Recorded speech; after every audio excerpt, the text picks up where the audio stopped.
Bienvenue dans cette nouvelle édition d'Entreprendre. Aujourd'hui, nous plongeons au cœur de l'industrie agricole avec un focus sur deux acteurs majeurs, DR Bocar et DR Agri, des noms synonymes d'excellence dans le domaine du machinisme agricole avec une présence forte dans l'Aube, la Marne et la Haute-Marne. Ces entreprises ne cessent d'évoluer et de se développer, comptant aujourd'hui une soixantaine de collaborateurs. On en parle aujourd'hui avec vous, messieurs Derval et Roger. Bonjour. Bonjour. Bonjour. Alors, pouvez-vous nous raconter finalement l'évolution de DR Bocar et de DR Agri depuis leur création et finalement jusqu'à aujourd'hui? Donc l'évolution, le groupe Derval et Roger est né de la société Bocar et de la société DR Agri. Donc Bocar, c'est l'entreprise de notre patron qu'on a repris tous les deux. Et DR Agri, c'est la fusion d'une multitude de sociétés qui distribuaient la marque Valtra dans la Marne, l'Aube et la Haute-Marne. Et donc on a décidé de regrouper ces sociétés-là avec un seul nom, DR Agri. Deux entreprises, vous avez regroupé, créé un groupe, donc on a dit Derval et Roger. Malgré ça, vous avez essayé de conserver une ambiance qui était l'ambiance familiale de ces entreprises agricoles. Oui, tout à fait, et ça c'est quelque chose qui nous tient vraiment à cœur. On est né d'une petite entreprise qu'on a eu la chance de reprendre et on essaie de garder justement ça comme fil directeur. Alors, entreprise familiale ne veut pas dire pas d'innovation, justement. Vous distribuez différentes marques qui, elles, évoluent et innovent, notamment la marque Fendt, qui est une des marques, finalement, que vous distribuez presque le plus, ou qui est en tout cas très innovante. Oui, tout à fait, oui. Donc, on a la chance de distribuer cette marque-là. Donc, c'est une marque qui, historiquement, a fait démarrer l'établissement Bocar. Et on a la chance de pouvoir donc continuer avec cet acteur-là, Fendt, sur la Haute-Marne. Mais c'est pas tout, je crois qu'il y en a d'autres aussi. Tout à fait. Aujourd'hui, donc sur les trois départements, donc qui sont la Marne, l'Aube et la Haute-Marne, on distribue donc la marque Fendt, la marque Valtra, ainsi que la marque JCB, donc pour tout ce qui est chariot télescopique, tracteur fast track, etc. Ce qui fait finalement une autre question sur votre clientèle aujourd'hui, votre secteur d'activité. Vous parlez justement de chariot élévateur, c'est-à-dire qu'il y a cette partie agricole, mais pas que. Donc vos clients aujourd'hui sont les agriculteurs, mais aussi les entreprises.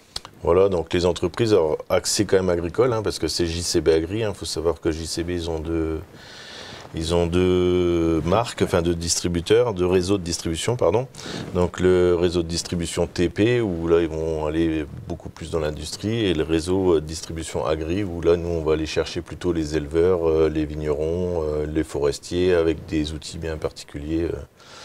Tous ces secteurs-là peuvent venir taper à vos portes pour être fournis en machines, mais aussi, du coup, pourquoi pas avoir de la maintenance ou du dépannage. Voilà, donc aujourd'hui, on assure la vente et le service de ces machines-là.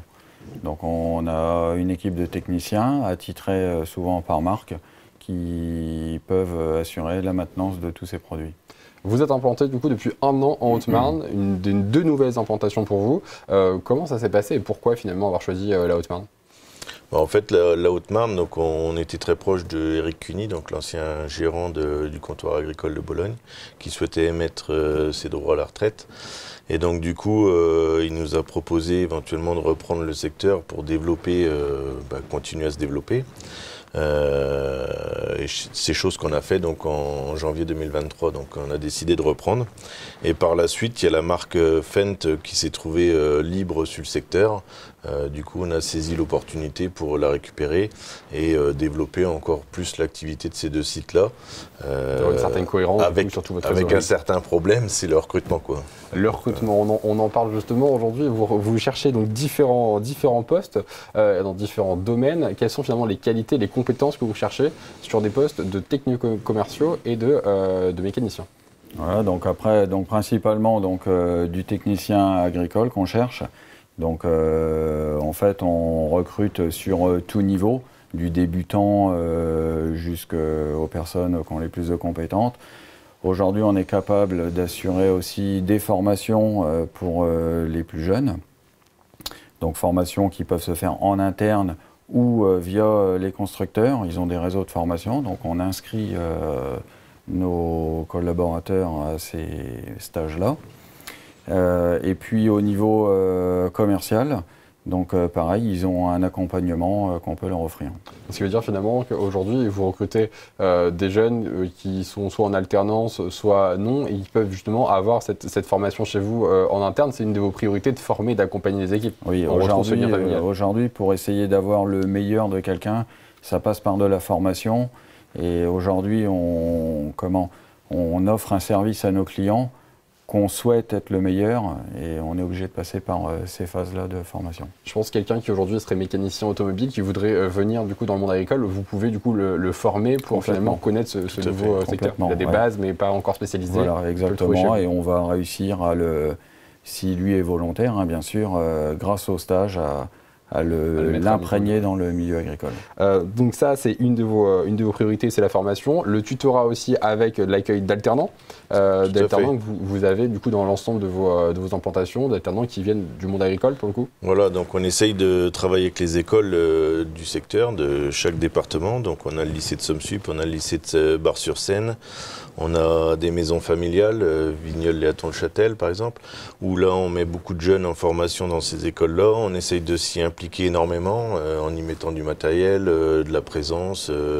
Enfin voilà, on essaye de s'investir beaucoup, nous et nos équipes, dans les portes ouvertes, dans toutes ces choses-là, pour essayer d'attirer les jeunes et de les accompagner au mieux, quoi. Et à noter que derrière, vous mettez en place d'autres points, on parle de team building notamment, ou de moments de cohésion qui permet aussi de retrouver, faire le maximum, voilà, pour garder des cohésions d'équipe, de garder ce qu'on parlait tout à l'heure du côté familial, et que en fait nos salariés se sentent au mieux à rester chez nous. Imprégner chez nous avec des sorties telles que de la trottinette électrique, des choses comme ça, des choses un petit peu innovantes et plaisantes pour tout le monde, et passer des bons moments et créer justement une espèce de famille pour travailler ensemble, quoi. La distribution de trottinettes, non, pas encore. Pas encore. Ça pourrait venir. Dans les champs, c'est un peu plus compliqué. Merci beaucoup en tout cas d'avoir été avec nous aujourd'hui d'Entreprendre pour nous parler donc de vos entreprises, d'Air Agri et d'Air Bocard réunis sous le groupe d'Air Vallée-Roger. Je répète les implantations à Gigny-Bussy et Saint-Lunier-en-Champagne dans la Marne, Savières et Saint-Jean-de-Bonneval dans l'Aube, Bologne et Baudrecourt dans la Haute-Marne. Merci beaucoup d'avoir été avec nous. Merci à vous. Et à bientôt dans Entreprendre.